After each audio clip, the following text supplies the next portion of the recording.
So the Southern Miss Eagles are going to make the short trip down to Louisiana, out in Shreveport, playing in Joe Alliott Stadium to take on Louisiana Tech, as both teams come in 2-1 for a 7:30 kickoff. That's going to be happening on ESPN Plus as well. And it's going to be an interesting battle, I think, between the Southern Miss offense as well as the Louisiana Tech defense. Southern Miss offensively has looked pretty good under Charles Huff. This is a team that's averaging, 31 points a game. They have a very dynamic backfield in the Marshall transfer, Braylon Braxton, as well as running back Jeffrey Pittman as well, who's, helped produce some steady yards over on the air and on the ground. But defensively, it's an inconsistent team, right? The inconsistency has shown. They have allowed, about 25 points a game. They are getting better defensively, but still, it's kind of on a drive-to-drive basis. They have shown again, they've had like good moments like in pass defense and run defense, but it's not consistent on a play-by-play basis. So that's something that Southern Miss still really has to work on before they really get into the meat of Sun Belt Conference play. Although they did end up winning the opener against App State, which is a game that we called. We did call Southern Miss winning that game, so credit to CFB Redzone for being a little bit of a ball knower on that one.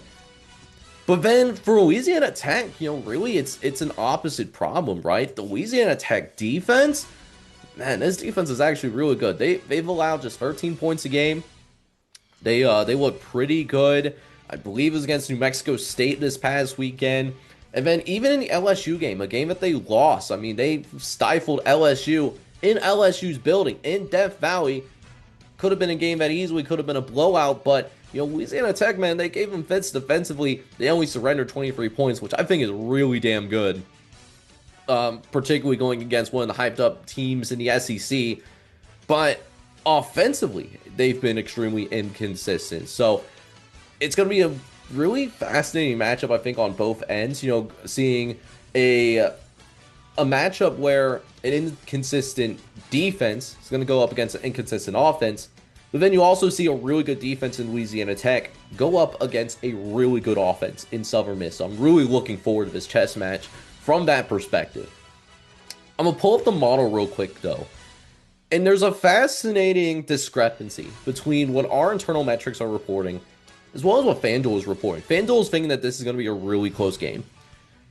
But the model doesn't necessarily think that. I think that Louisiana Tech could win comfortably here.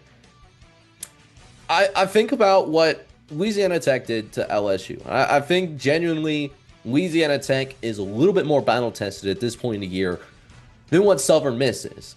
And I also think back to the New Mexico State game. And New Mexico, the Aggies, pretty solid defensively as well in their first Conference USA matchup. But Louisiana Tech didn't have as many problems moving the ball against them in spite of that. And, they also figured out how to slow down Tulsa's offense. And we fought Tulsa's under Trey Lamb, right? So, I think about all of that. And I think about the fact that this game is also happening in their own building. So, thinking about how this game is going to be at home, and I think Louisiana Tech is starting to find that consistency faster on offense than what Southern Miss is doing defensively. I think that Louisiana Tech's defense, I think they're going to be able to get a stop when it matters the most. They'll surrender. Ironically, they're going to surrender more points than I think they are going to give up in the LSU game. I think that does happen here. But at the same time, I think the offense rises to the occasion here. And while I'm not going to go so far as my model, in that it's going to be a 2-touchdown win for the Bulldogs, I don't see that happening. I'm not in full agreement of the model. But at the same time, I think that I'm going to agree in the model in the sense that Louisiana Tech covers here. So I'm going with Louisiana Tech winning, but it's a lot closer than what the model was calling for. And so it's going to be 31-28, maybe a walk-off field goal to end this game, something like that. But I do think the Bulldogs move to 3-1 before they get really into the meat of Conference USA action, though.